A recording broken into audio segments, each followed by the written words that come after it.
Hey everyone, it's Nate with Nate Dog Training. We're in hour 5, actually hour 4, we're on 1:30ish here in Arizona with our 1 week with Prescott, and we're in hour 4. We are at our playtime at the park, and so he's on his, I got a 15-foot leash attached to his 6-foot leash, and see some of them are playing, and my goal for him is to sniff around. That's what I wanted. Give him a little freedom, you know, a little time to free and not be so worried.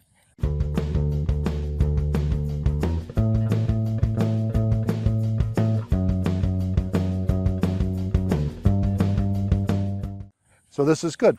It's the first time he sniffed. So I'm going to follow him a little bit. As long as he doesn't pull me, I don't mind following him around while he sniffs. Now, half of it might be trying to plan an escape from us because, right, he's not exactly, because I've only had him 4 hours and he's pretty fearful of people and everything. So, you know, I like the sniffing is good. But if he tries to go back this way, he's just going to try to go back to the car, to a place where he's been in for only twice, but he's going to feel safer in there. So I do like that he's sniffing though, because when they're really shut down, they don't do anything. They just stand around, they won't sniff, they won't. So, and he wouldn't do anything earlier at the park. He just was just kind of looking at me of what he's supposed to do. So we're here with my whole crew, and just want to show you guys that, you know, I've got the slip, the GPS collar, and a martingale. I'm only using the slip rope right now in this, but, you know, look, if you get away, I got to have some type of way to track him, so I'm not trying to be super safe here. Since he's not my dog, you know, I'm trying just to help this family be able to take trips, and if they have emergencies, somebody can watch him, because they can't board him anywhere and they don't have family who can watch him.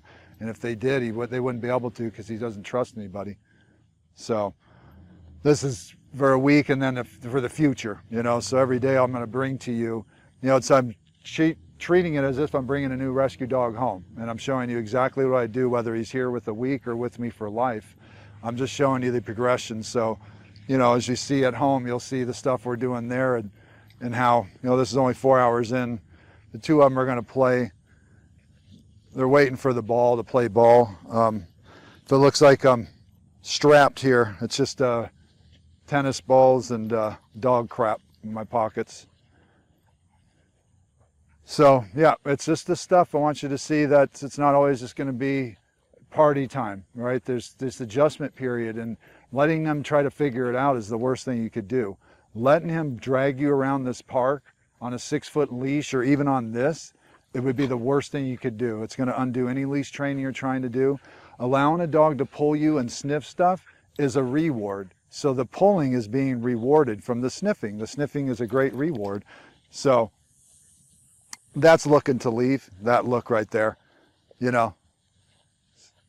So if we're over here, you know, I have my pack that really is going to trust me, so it's easier for him. Eventually you'll see me petting this goof, right? You'll see me.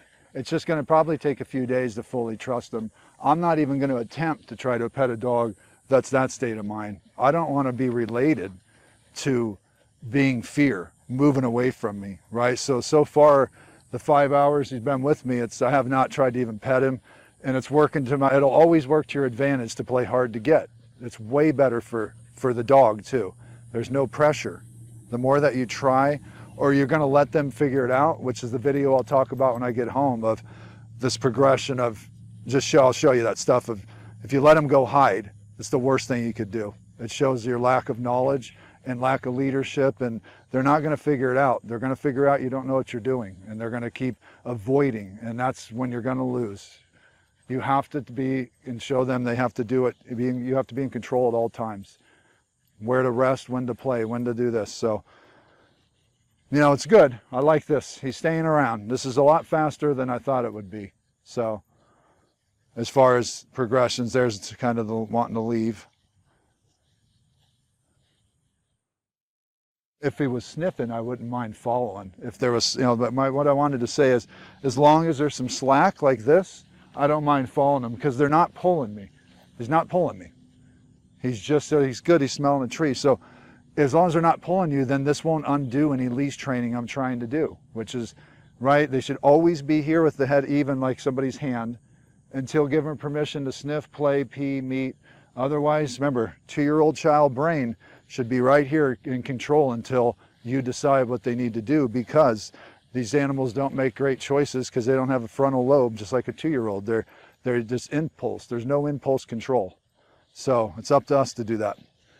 I got to go pick up a poop out of camera, but I'll keep talking. So we have to be the higher brain. And by doing the stuff like this, even leading this dog following me over here to pick up a poop without saying a word is great. And then it's going to stop when I stop, pretty much. I had to help a little bit there with the leash. Might not have stopped, but it's just this notion that they're going to figure something out is not, it's just not true. They're not going to figure anything out, except you don't know what you're doing, and then they're going to start getting power, thinking that they can control stuff and avoid things. And then this is where then they can't be with other dogs because they don't like other dogs. No, it's really just because you let them control everything. So now the new dog comes in, they don't like that because that means they got to control that. It's just one other thing to control. So that's why I have 4 here. Could have 20 dogs. As long as I'm in control, the pack will always be happy and fulfilled and not be trying to compete for that position. I take it. I'm the parent. I drive a car, I make phone calls, I work, right? We can read and write. Like, we're just a little more advanced than the 2-year-old child here. All right, so I'm gonna play some fetch now with these guys. So I just wanted you to see some of that. This dog's a big fetcher, so I'm gonna shorten the leash a little bit, just in case he tries to go after this and takes out my arm or hand. Yeah, good. Jolly. All right. Bridget. Oh. All right.